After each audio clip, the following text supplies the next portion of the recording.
Welcome back to my channel. I'm so excited that you are here. I have a good one for you today. Over the last couple of weeks, to be honest, I've gotten a lot of emails, a lot of inquiries around how much should I set aside for this marketing campaign, or how much should I set aside for a grant that I am applying for to help my startup. And it really, really varies.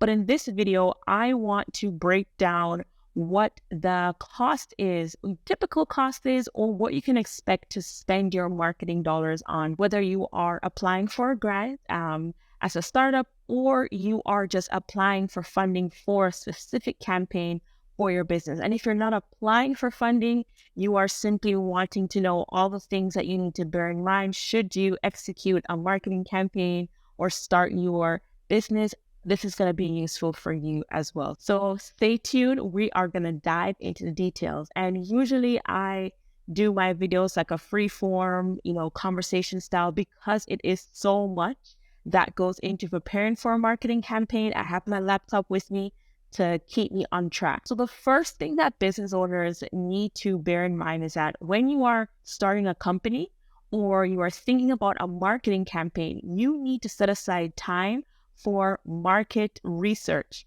That's researching who your target audience is, what your competitors are doing or what they aren't doing, so you can fill those gaps.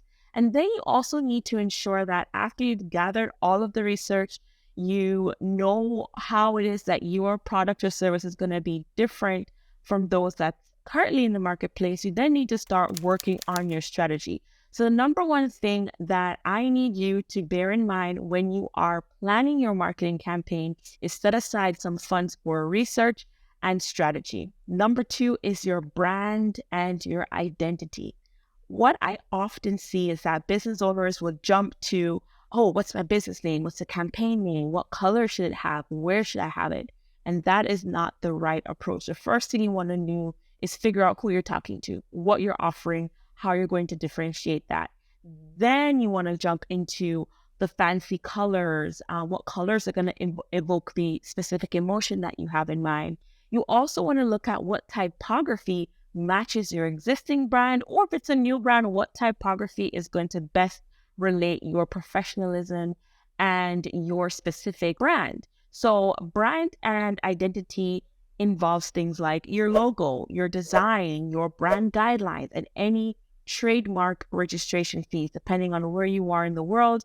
Do not forget to trademark your branding if you have the budget to do so and if you think it is appropriate.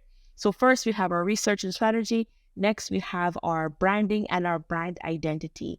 After that, you need to find somewhere outside of social media to house your business. And I'm talking about your website. Website development is very, very important.